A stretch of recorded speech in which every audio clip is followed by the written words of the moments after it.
ఇక్కడ మీకు ఒక అబ్బాయి స్టోరీ చెప్తాను. అంటే ఒక సామాన్యమైన వ్యక్తి, ఒక సామాన్య కుటుంబంలో పుట్టిన వ్యక్తి ఒక 25 ఏళ్ల వయసు వచ్చేసరికి ఒక స్థాయికి రాగలడా?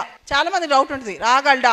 మా అమ్మ నాన్న సపోర్ట్ లేదు, లేకపోతే మా ఇంట్లో డబ్బులు లేవు, ఇలా చాలా స్టోరీస్ చాలా మంది చెప్తా ఉంటారు. నేను ఒక కథ చెప్తాను, ఒకసారి ఆలోచించండి. This a story about a Telangana boy. తెలంగాణలో పుట్టి జగిత్యాల్లో ఒక అబ్బాయి అనమాట. జగిత్యాల దగ్గర వాళ్ళ చిన్న పల్లెటూరు. వాళ్ళ నాన్న పిల్లల్ని చదివించడం కోసం మిడిల్ ఈస్ట్ కంట్రీకి వెళ్ళి అక్కడ వర్క్ చేస్తూ పిల్లల్ని చదివించేవాళ్ళు. ఈ అబ్బాయి చిన్నప్పటి నుంచి చదువుకుంటూ పల్లెటూరులో జగిత్యాల దగ్గర 10th క్లాస్, ఇంటర్మీడియట్, తర్వాత ర్యాంక్ తెచ్చుకుని వెటనరీ డాక్టర్ అయ్యి ఫస్ట్ అటెంప్ట్ లో ఐఏఎస్ కొట్టి, ఒకటే అటెంప్ట్ లో మీరు చిన్న చిన్న ప్లేసెస్ లో చదువుకుని ఇంట్లో వాళ్ళకి కూడా అంతగా సివిల్ సర్వీసెస్ సంబంధం లేని చదువులు ఉండి పెద్దగా ఎక్కడా కోచింగ్ దొరక్క ఒకటే అటెంప్ట్ లో కలెక్టర్లు అవటం ఈ కథలు సినిమాలో కనిపిస్తాయి. కానీ నేను పక్కనే చూసాను. తను ఫస్ట్ అటెంప్ట్ లో పాస్ అవడానికి పొద్దున నుంచి రాత్రి వరకు 3 పేపర్లు కంటిన్యూస్ గా రాశాడు. రోజుకి 10 గంటలు ఎవరైనా ఎగ్జామ్స్ రాయగలరా? ఒక రోజు ఒక పరీక్ష రాయమంటే 3 గంటలు అందరు కూర్చొని బాధపడతా ఉంటారు. కానీ తను అలా కాదు, రోజుకి 10 గంటలు కంటిన్యూస్ గా రాస్తే చెయ్యి నొప్పి వచ్చి చేతికి కూడా సర్జరీ అయింది. బట్ ఈ రోజు తను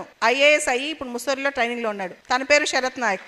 సో ఇట్లాంటి కథలు నేను పక్క నుంచి చూసిన తర్వాత నాకు ఏ పక్క కథ గొప్పగా అనిపించదు.